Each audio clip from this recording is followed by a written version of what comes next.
వ్రతశాల ఇది నా యేసు నివసించశాల. మన రక్షకుడును ప్రాణనాథుడైనటువంటి యేసుక్రీస్తు నామములో మీ అందరికీ శుభములు వందనములు తెలియజేస్తున్నాను ప్రియులారా. ప్రతి ఉదయం బెతెస్తా ఉదయకాల ప్రార్థనా ఒట్టలు అనే కార్యక్రమం ద్వారా దేవుడు మనందరితో మాట్లాడుతున్నాడు. లెక్కలేనన్ని మేలులు దీవెనలు ఆశీర్వాదాల చేత దేవుడు మనల్ని నింపుతూ ఉన్నాడు. ఈ శుభదినాన్ని కూడా దేవుడు మనకిచ్చినటువంటి శ్రేష్టమైన వాక్కును చదువుకుందాం. 1 పేతురు పత్రిక 5వ అధ్యాయం 7వ వచనాన్ని చదువుకుందాం. ఆయన మిమ్మల్ని గురించి చింతించుచున్నాడు గనక మీ చింతలన్నీ ఆయన మీద వేయుడి. దేవుడి శ్రేష్టమైన మాటలు దీవించి ఆశీర్వదించునుగాక. చాలాసార్లు చింతలు వచ్చినప్పుడు, వ్యాధులు వచ్చినప్పుడు, బాధలు బలహీనతలు మనకు కలిగినప్పుడు ఎవరికి చెప్పుకోవాలో అర్థం కాక చింతలన్నీ మన మీదే వేసుకొని మనమే బాధపడుకుంటూ, మనమే వేదన పడుతూ, మనమే తిండి తినకుండా, నిద్రపోకుండా, ప్రార్థన చేయకుండా, దేవుని సన్నిధికి వెళ్లకుండా మనం చింతిస్తూ ఉంటాం ప్రియులారా. అందుకని దేవుడు అంటున్నాడు, మిమ్మును గూర్చి నేను చింతించుచున్నాను గనక మీ చింతలని నా మీద వేయండి అని దేవుడు ఆజ్ఞాపిస్తున్నాడు. దేవుని సన్నిధిలో చేరిన దేవుని బిడ్డలమైన మనం మన చింతలన్నీ కూడా దేవుని మీద వేయాలని దేవుడు ఆశపడుతున్నాడు. అప్పుడు దేవునికి అప్పగించినప్పుడు ప్రార్థనతో మన ప్రాబ్లం అంతా దేవునికి చెప్పడం, దేవుని మందిరానికి వెళ్ళినప్పుడు దేవ నీవే నాకు దిక్కని దేవుని మందిరానికి వెళ్ళడం, దేవుని సన్నిధిలో స్తుతిస్తున్నప్పుడు లెక్కలేనన్ని కార్యాలు నా జీవితంలో చేసి చూపించావయ్యా, ఈ ప్రాబ్లం కూడా క్లియర్ చేయగలిగిన సమర్థుడు మీరే తండ్రి అని దేవునికి కృతజ్ఞతాస్తుతులు చెల్లించటం. అలాగున దేవుని సన్నిధిలో ఉపవాసం ఉండి మనం ప్రార్థన చేసినప్పుడు మన కష్టం అంతా కూడా దేవునికి హృదయపూర్వకంగా తెలియజేయడం, వేకువన లేచి దేవుని నామాన్ని స్తుతించడం, ఇవన్నీ కూడా దేవుని మీద మన భారాన్ని లేక మన చింతను దేవుని మీద వేయడం అన్నమాట. దేవునికి అప్పగించకుండా మనం చింతిస్తూ కూర్చుంటే మనం భోజనం చేయలేము, పని చేయలేము, డ్యూటీకి వెళ్ళలేము, చదువుకోలేము, అలాగే బిజినెస్ చేయలేము, పొలం వెళ్ళలేము, దేవుని మందిరానికి కూడా వెళ్ళకుండా కృంగిపోయి అలసిపోయి ఇంట్లోనే కూర్చుంటాం. అప్పుడు ఇక ప్రార్థన చేయాలని కానీ, దేవుని యొక్క వాక్యాన్ని ధ్యానించాలని కానీ, దేవుడు మనతో మాట్లాడిన సంగతులను గురించి మనం నెమరు వేసుకోవాలని కానీ, దేవుని యొక్క మందిరం మనకు ఒక ఆశ్రయపురముగా ఉన్నదన్న సంగతిని కానీ మనం జ్ఞాపకం తెచ్చుకోం ప్రియులారా.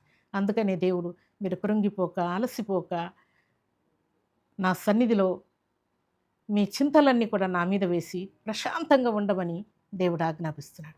పరిస్థితులు ఏవైనా కావచ్చు ప్రియులారా, కష్టం ఏదైనా కావచ్చు, రోగం ఏదైనా కావచ్చు, నిందలు ఎలాంటివైనా కావచ్చు, కానీ వాటన్నిటిలో నుండి కూడా మనల్ని తప్పించి మనం ప్రశాంతంగా ఉండేటట్టుగా దేవుడు గొప్ప కృపను చూపిస్తూ ఉన్నానని మాట్లాడుతున్నాడు. ఈ శుభదినాన దేవుని సన్నిధిలో చేరినటువంటి మనమందరం కూడా ఎందుకు దిగులు పడకుండా ఉండాలంటే దేవుడు మనకున్నాడని ధైర్యంగా ఉండాలి. ఎందుకు భయపడకుండా ఉండాలి అంటే దేవుడు మనకున్నాడని బలం తెచ్చుకోవాలి. ఎందుకు మనం ఎవ్వరు నాకు సహాయం చేసేవారు లేరు అనుకోవడానికి వీలు లేకుండా దేవుడు నేను సహాయం చేయవాడని నీకు తోడుగా ఉన్నానని సెలవిస్తున్నాడు గనక భూమి మీద ఎవరైనా మనకు సహాయం చేస్తే ఆ సహాయం కొంతవరకే ఉంటుంది ప్రియులారా. కానీ దేవుని యొక్క సహాయము అది కొలతలేనిది, కొలవలేనిది, లెక్కింపలేనంత వీలు లేనటువంటి అద్భుతమైనటువంటి సహాయము దేవుడు మనకు చేయగలడు. అలనాడు భక్తులకు సహాయం చేసినట్టుగా మనకు కూడా సహాయం చేయడానికి మన దేవుడు మనతో ఉన్నానని దేవుడు తెలియజేస్తున్నాడు.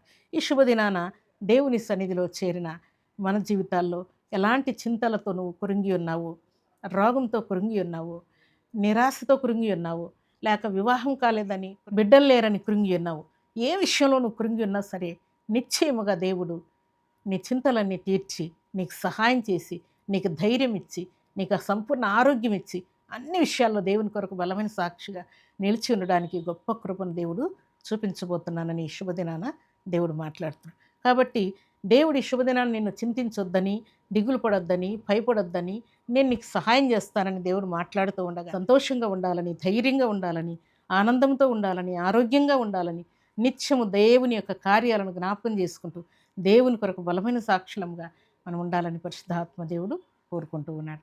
అలాంటి కృపా భాగ్యం సర్వశక్తివంతుడైనటువంటి దేవాతి దేవుడు మనందరికీ అనుగ్రహించడానికి దేవుడు సిద్ధంగా ఉన్నాడు. దేవునికి స్తోత్రములు కలుగునుగాక.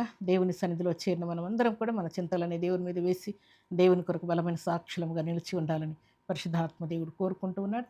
అట్టి కృపా భాగ్యం సర్వశక్తివంతుడైనటువంటి దేవాతి దేవుడు సర్వసమృద్ధిగా మనందరికీ అనుగ్రహించి ఆయన కృపలో వర్ధలు చేసి ఆశీర్వదించునుగాక. ఆమేన్. ప్రార్థన చేసుకుందాం.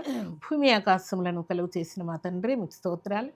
ఈ శుభదినాన పరిశుద్ధమైన మీ సన్నిధిలో చేరిన మేమందరం కూడా మీ సన్నిధిలో చేరి మీ మాటలు వినడానికి మీరు ఇచ్చిన కృప భాగ్యం బట్టి కీర్తిస్తున్నాను. ఈ శుభదినాన తండ్రి మీ చింతలన్నీ నా మీద వేయండి అని మీరు ఆజ్ఞాపించారు. దేవా మీకు స్తోత్రాలు. నిజముగా మీ సన్నిధిలో చేరి ఈ మాటలు వింటున్న బిడ్డలందరికీ ఉన్న దిగులు, చింత, వ్యాకులం, అశాంతి, అలజడి, అనారోగ్యము తండ్రి, కీడు, కష్టం, నష్టం యేసుక్రీస్తు నామములో తొలగించి సంపూర్ణమైన ధైర్యంతో, ఆనందంతో, ఆరోగ్యంతో మీ బిడ్డలను నింపుతూ మీరు దిక్కుగా ఉన్నారని, కొండగా ఉన్నారని, కోటగా ఉన్నారని, ఆశ్రయముగా ఉన్నారని దృఢ నిశ్చయంతో మీ బిడ్డలు ముందుకు సాగునట్లు కరుణ చూపుతూ మేలుతో తృప్తిపరిచి మహిమ పొందమని, ఈ దినం బర్త్డేలు, మ్యారేజ్ డేలు జరుపుకున్న బిడ్డలకును దీవెన, ఆశీర్వాదం, శుభం దయచేయమని యేసుక్రీస్తు అతి పరిశుద్ధమైన నామములో ఈ ఉదయకాల దీవెనల ఆశీర్వాదం ప్రతి బిడ్డకు దయచేయను. వారి ప్రయాణాల్లో, రాకపోకల్లో, డ్యూటీలో, బిజినెస్లో తండ్రి పరిశుద్ధమైనటువంటి మీ సన్నిధిలో అన్ని విషయాల్లో మీ కృప మెండుగా నిండుగా బిడ్డలకి ఇచ్చి మేలుతో తృప్తిపరచమని యేసుక్రీస్తు అతి పరిశుద్ధమైన నామమున స్తుతించి ప్రార్థించారు వేడుకుంటున్నాము తండ్రి. ఆమేన్.